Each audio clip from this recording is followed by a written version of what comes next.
Oke, kita ketemu lagi. Sebelumnya, aku kan sempat bikin ya video riset sederhana soal popularitas e-sport Battle Royale yang turun terus 3 tahun ini. Nah, di sini aku pengen bahas kenapa alasannya dan apa yang bisa dilakukan game developernya biar Battle Royale bisa jadi lebih menarik sebagai e-sport. Sebelum kita mulai, aku pengen ngomong dulu biar nggak salah kaprah. Di sini aku bahasnya Battle Royale-nya sebagai e-sport ya. Soalnya menurutku kalau untuk dimainin kasual, seneng-seneng sama temen, atau bahkan di rank, ya game-game Battle Royale itu ya sebenarnya udah asik dan fine-fine aja. Yang kedua yang perlu aku lurusin, tujuanku ini bukan untuk jelek-jelekin atau jatuhin game Battle Royale ya.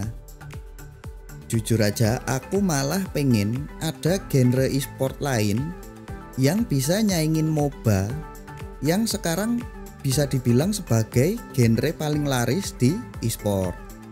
Dengan catatan tadi, sekarang kita bahas ya. Faktor pertama yang menurutku membuat Battle Royale kurang cocok jadi e-sport adalah fundamental gameplaynya. Fundamental gameplay dari game Battle Royale itu apa sih? Betul, survive paling lama kalau mau menang. Berarti fundamental dari gameplay Battle Royale itu ya defensif. Fundamental ini kebalikan dari MOBA yang justru ofensif, ya berarti agresif gitu ya. Kenapa? Karena harus ngancurin base lawan. Terus dampaknya apa? Ya dampaknya berarti gameplaynya bisa aja ngasih insentif buat pemain-pemain yang pasif ataupun defensif.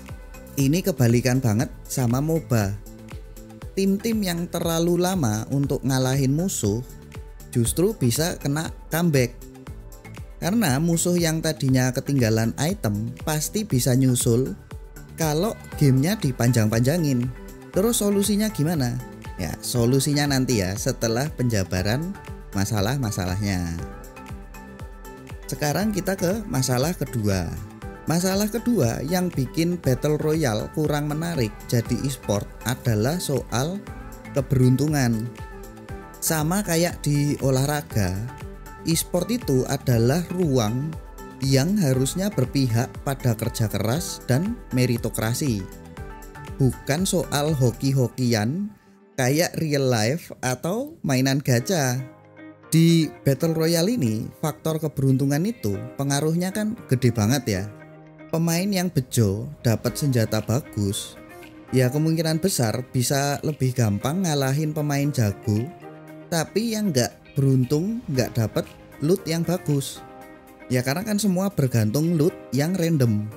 Faktor luck ini sebenarnya adalah yang membuat Battle Royale lebih asik ya buat di luar e-sport. Karena bisa jadi lebih lucu, lebih seneng buat dimainin bareng teman-teman. Cuman ketika jadi e-sport, menurutku ya jadi bikin kurang kompetitif. Sekarang kita ke faktor ketiga. Faktor ketiga ini sebenarnya dari perspektif penontonnya. Satu elemen penting dari e-sport selain soal kompetitifnya ya adalah soal apakah pertandingannya seru buat ditonton.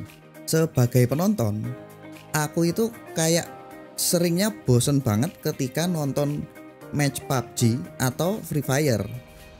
Soalnya di awal-awal kan penontonnya cuman ngeliatin pemain yang jalan-jalan cari loot. Ya kalau kita yang main sendiri sih sebenarnya ya seru-seru aja jalan-jalan nyari loot gitu ya. Tapi rasanya akan berbeda ketika kita yang jadi penonton. Masalah ini mungkin memang dari perspektif penontonnya. Cuman sebenarnya masalah ini juga dampak dari gameplaynya yang menurutku ada possible solutionnya. Dari 3 masalah tadi sebenarnya ada satu solusi yang menurutku efektif dan bisa banget diterapkan sama si game developernya, yaitu implementasi sistem level karakter di tiap match. Kalau di MOBA kan ada dua jenis level ya, level akun dan level hero. Level akun ini yang di luar match, sedangkan level hero itu yang di dalam matchnya. Jadi misalnya nih, kalau di LoL itu level hero-nya mentok di level 18, sedangkan di Mobile Legends level hero-nya mentok di level 15. Di Battle Royale level hero tadi kan nggak ada ya. Aku juga sudah nanya Ajis Fan, di Free Fire nggak ada. Dan aku udah tanya Agus Junior, kalau di PUBG Mobile juga nggak ada hero level itu. Thank you banget buat Aji sama Agus buat konfirmasinya ya. Nah, level hero tadi sebenarnya bisa diimplementasikan di Battle Royale buat solusi 3 masalah yang aku bahas tadi. Kita langsung ke contoh aja ya, biar lebih gampang jelasinnya. Jadi misalnya nih, di setiap match max levelnya level 20. Nah, experience atau EXP yang dibutuhkan buat naik level itu bisa dicari dari dua cara. Yang pertama ya jelas bunuh musuh.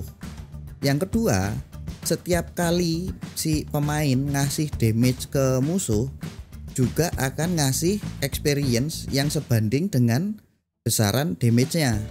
Terus setiap karakter itu naik level, dia akan dapat tambahan damage plus 2 dan tambahan health point plus 5. Dengan implementasi level tadi, dampaknya apa?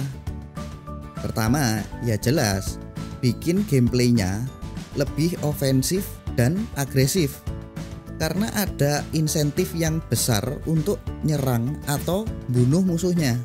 Pemain yang suka ngendok dan ngumpet-ngumpet atau cuma muter-muter cari loot jadi akan dirugikan. Insentif ini juga jadi memperkecil pengaruh keberuntungan.